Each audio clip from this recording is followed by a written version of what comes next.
verdict on the 2018 Indy 500. First time for the new aero rigs. Cars look great, no question about that. But how did it work on the superspeedway? Yeah, I think for the first time this year, the aero kit hasn't improved a race. St. Petersburg, it's one of IndyCar's classics, but it's a street course, so passing's always difficult there. It helped massively this year. We had a great race. Phoenix, which is always considered the most boring race of the season, was made a lot better. And then we get to the Indy 500 and we find a race where passing was really difficult to pull off, and it really changed the racing style this year.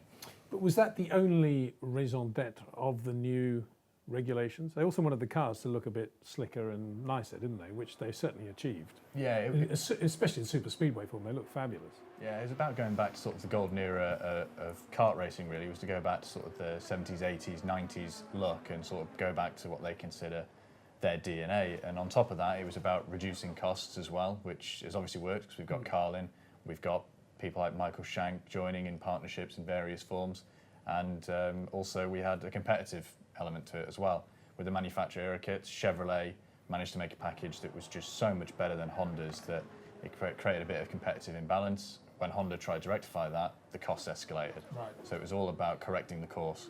So personally, I actually quite like the fact that there was this new element of making it harder to get close to the car in front, because we've been used to seeing these past few years.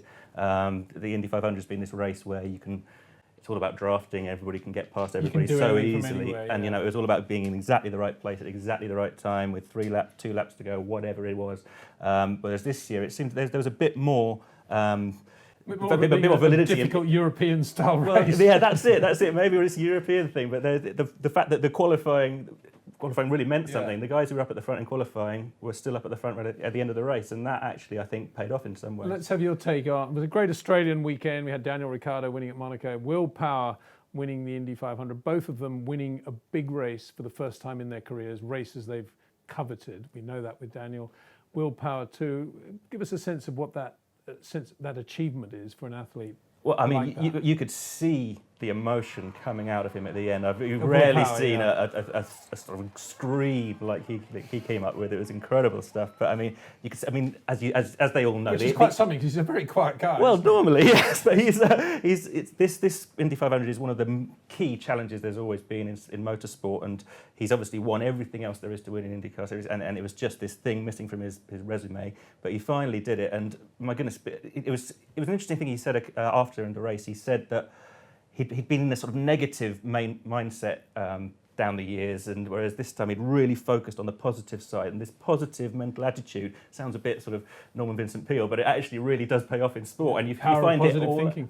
The willpower of positive thinking. There you go. Yeah, exactly. Very good, very good.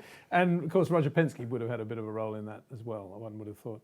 Danica Patrick having her last race, she did qualify pretty well for this 500. Yeah, her month of May was just a constant rate of improvement. When she began with her veteran refresher program, a few things went wrong there. It was a new car, delayed her running a bit, so she was quite nervous that she wasn't going to pass the test. And the pace was okay, nothing stellar. But after that day, she just seemed to get better and better and more comfortable in the car. And then when it came to qualifying, it was a really, really strong lap. She kept Alexander Rossi out of the Fast 9, which is some achievement. Yeah. And then in the race, she dropped down a little bit, but she was still on the fringes of the top 10, consistent. Looked like the car, she wasn't quite fully confident with it, but she was driving around that fine. But then she had what several more experienced drivers than her had, which was quite an unpredictable car at times. So when she entered one of the corners, she took a conventional route. She went below the white line to keep the speed up, and the rear end just put her into the wall. And Sebastian Bourdais and Tony Kanaan also did that, and they are infinitely. Is that because the slight change in angle of banking there when they're right down low? It's very different for them this year in terms of they're lifting off in the corners, which they hadn't been doing the last few years. The downforce was just so high, it was foot to the floor all the way around. Now they've got to lift off. The tyre wear is much more noticeable, that you've got to be a lot more precise. And you could see it in the driver inputs. Someone who was confident in the car, it was very minimal inputs, let the car do the work. Someone who had more of a loose car, you could see them really fighting the wheel a little bit. And Bourdais was a great example of this. As he was heading to try and pull a pass on Rossi, car stepped out, he corrected it really nicely, but it was unsettled going into the corner, and that was enough to end his race. So it was very fine margins. The thing about Danica is, obviously she was gutted, and you could tell at the end of the race, but what a career she's had. And yeah. Well, and how quick she was really in the month of May. Right, it's a good way to go out.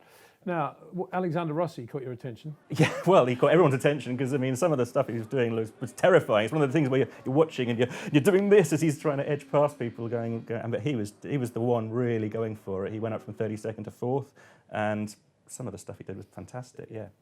Helio Castroneves wasn't bad either, was he? No, Considering everything in his career and where he's at. That was an amazing performance. Yeah, absolutely. You know, he will openly admit he was a bit reluctant to leave IndyCar and go and do the IMSA sports car program, but he jumped straight back in for the month of May. At the road course, he was 6th, so he got comfortable with the car very, very quickly. And when you consider that he'd come in for a new car as well, that's all the more impressive. Qualified in the Fast 9, you know, like as we've found out this weekend, really the qualifying was important, so he did the job there. And he never quite had the pace of Power, Pagenaud and Newgarden, but when they're full season drivers, that's to be expected. His mistake was, again, like the ones we've discussed with Bourdais, Canaan, the car stepped out and he was unlucky to lose it there. But that just means he'll come back next year because he's not going to give up until he gets that 4th win.